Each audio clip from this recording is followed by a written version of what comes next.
The next question deals with combinatorics, which can be quite tricky, but we can break it down into much more manageable steps, and that will be useful for us.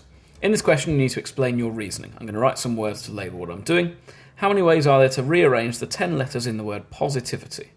So, we can approach that from several different directions, but the way I'm going to approach it is just by asking myself how many total choices I can make, and then getting rid of any possible repetitions. If we look at the word positivity, I could swap any of those I's around and the word would stay exactly the same. So there's only one way to arrange the letters in that format, even though actually I could swap my I's around and have 6 different arrangements of them, and the T's are going to be similar. So what I'm going to do is I'm going to work out what the total number of arrangements would be if all 10 letters were different. Now my argument for that is going to be very simple. So my total ways of arranging those 10 letters, if I choose my first letter, there'll be 10 of them. Then I choose my second letter, there are 9 left, then 8, then 7, then 6. I'm choosing in total 10 times 9 times 8 times 7 times 6, all the way down to 1, 10 factorial arrangements. So this is if letters were unique. And then I need to remove all possible arrangements where I can just swap over my letters. So if we think about the T's first, for every arrangement that is unique, I could swap the T's round, and it would be exactly the same arrangement. So I've double counted every single arrangement here. In other words, I need to halve my result. This accounts for the duplicate T's. Now in reality that's 2 factorial, the number of ways I can swap my T's around and it still be unique. If we look at the I's, then there are 3 I's, so I can swap those I's around, 3 factorial, 6 different ways. 3 ways to choose the first I, 2 to choose the second, 1 to choose the third. And this accounts for my I's. So I can type that into my calculator. So I have 10 factorial over, and then 2 factorial, 3 factorial, and the number of ways I can, it's helpful, multiplied by, number of ways I can rearrange those letters into unique combinations is 302,400, therefore. Part B, how many ways are there to rearrange the 10 letters in that word if the 3 I's must all be together? So I'm going to draw a diagram to help me with this. I have my 3 I's all together, then I have 1, 2, 3, 4, 5, 6, 7 letters left, 10 letter word, 3 grouped together. So I first ask myself, how many ways are there for me to arrange this block of I's and the other 7 letters? And using the same argument as before, there are 8 factorial ways. My first choice can be made 8 different ways, second 7, third 6, and so on. And then I also need to account for the doubling up of the T's. So I need to divide by 2 factorial, because in those 8 factorial ways, half of them are just me swapping the T's around and everything else being exactly the same. So I can type that into my calculator again, 8 factorial divided by 2 factorial to get 20,160 different ways of doing that. And my diagram then makes clear what I'm doing.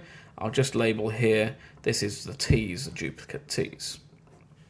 Part 2, the 2 T's are not together.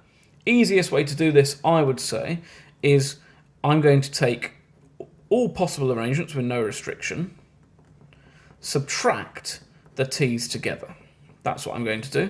So my all possible arrangements is already worked out for me, 302,400, and I'm going to subtract the number of ways I can put my T's together. Now to consider that, I can have another diagram, my 2 T's, 1, 2, 3, 4, 5, 6, 7, 8 other letters. So the total ways I can do that, there are 9 factorial ways to arrange these things, and I need to divide by swapping my I's around, so 3 factorial. There's only one way to put the T's in this box, same as there's only one way to put the I's in this box, because they're all identical letters. So I'm doing 302,400 subtract, and then 9 factorial over 3 factorial. And that gives me my answer of 241,920, 241,920 ways. Much bigger than the previous thing, which is good because I've got far less restriction just not having my two t's together rather than having all three i's together, definitely. So that seems to make sense in the context of the numbers I'm working with in this question. Part C adds an extra complication. Find the probability that if the 10 letters in the word positively are arranged randomly, the 4 vowels will not all be together. So I'm going to work out the total number of ways they can all be together and then subtract it from the total. So again, all possible, and then I'm going to subtract it from O-I-I-I together, or all the vowels being together. Now this is slightly more complicated here because I have my O-I-I-I. There are multiple ways to arrange that because I've got 4 letters, so I can arrange them 4 different ways.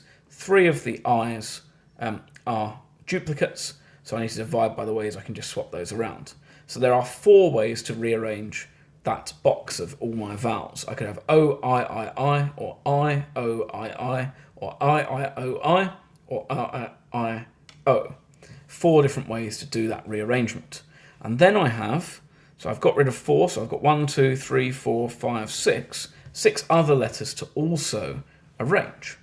So to have O-I-I-I together, I have a total of 4 factorial over 3 factorial, arranging in the box, multiplied by, because I'm doing that as well, arranging the box and the 6 other letters, 7 factorial, and I can't forget my duplicate t's over 2 factorial.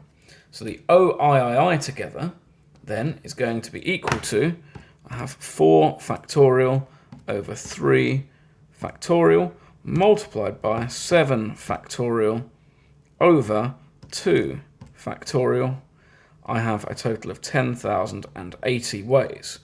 Therefore, my probability is going to be 302,400, subtract 10,080. That's the number of ways that I can arrange them with the 4 vowels not together. And I want the probability, so I need to divide that by the total number of arrangements, 302,400.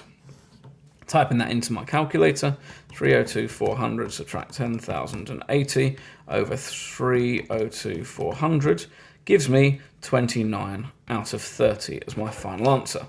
And hopefully that's demystified a bit. What is quite a complex question, but with a systematic approach can gain you 8 marks pretty easily in the exam.